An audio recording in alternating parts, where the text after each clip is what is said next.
नमस्कार, मी पंजाब डक. सर्वप्रथम विदर्भ आणि मराठवाड्यातल्या शेतकऱ्याला सांगू इच्छितो की आता बऱ्याच शेतकऱ्यांनी गहू, हरभरा असेल, कांदा असेल काढून ठेवला, पण याच्यानंतर आता हवामान कोरडं राहणार आहे म्हणून हा अंदाज विदर्भ, मराठवाडा या सर्व शेतकऱ्यांनी लक्षात द्यायचा.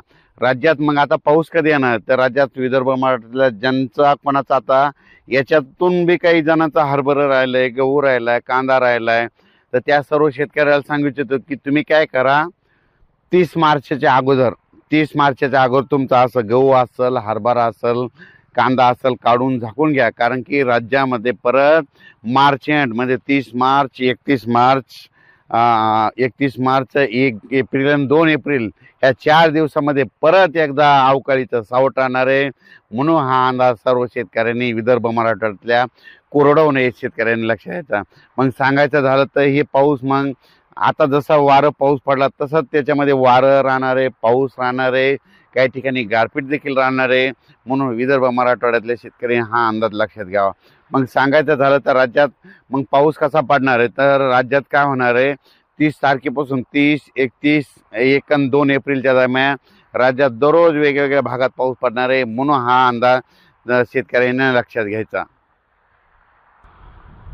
सर्वप्रथम कर्नाटकच्या शेतकऱ्याचे फोन आले की कर्नाटकमध्ये तंबाखू काढणं चालू आहेत. मग आम्ही तंबाखू काढावत का, त्या कर्नाटकच्या सर्व शेतकऱ्याला सांगितलं होतं की तुम्ही काय करा, 29 तारखेपर्यंत म्हणजे काय तंबाखू काढून झाकून घ्यायची तर घ्या. कारण की 30 तारखेच्या नंतर तुमच्या कर्नाटक, तिकोटीमध्ये, बेळगाव, कर्नाटक राज्यामध्ये चांगला पाऊस पडणार आहे.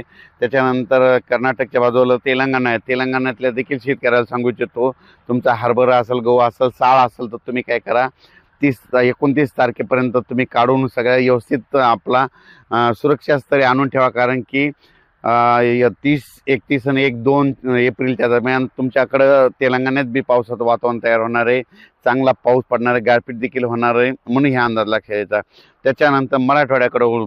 मराठवाड्यामध्ये वर्धा जिल्हा, नागपूर जिल्हा, भंडारा जिल्हा, यवतमाळ जिल्हा, त्याच्यानंतर गडचिरोली, चंद्रपूर, त्याच्यानंतर यवतमाळ, नांदेड, हिंगोली, वाशिम, परभणी, त्याच्यानंतर अकोला, अमरावती, अकोट, वर्धा, अकोला, अकोट, अमरावती, त्याच्यानंतर बुलढाणा जिल्हा, जळगाव, जामोद, जळगाव जिल्हा, नंदुरबार जिल्हा, धुळे जिल्हा, त्याच्यानंतर संभाजीनगर, अहिल्यानगर, बीड जिल्हा, जालना जिल्हा, परभणी जिल्हा, त्याच्यानंतर लातूर जिल्हा, धाराशिव जिल्हा.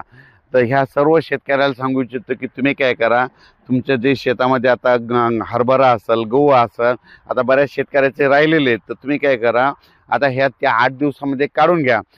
कारण की राज्यात परत एकदा यापेक्षा जास्त पावसाचं वातावरण अवकाळीचं तयार होणार आहे. म्हणून हे अंदाज लक्षात येतात.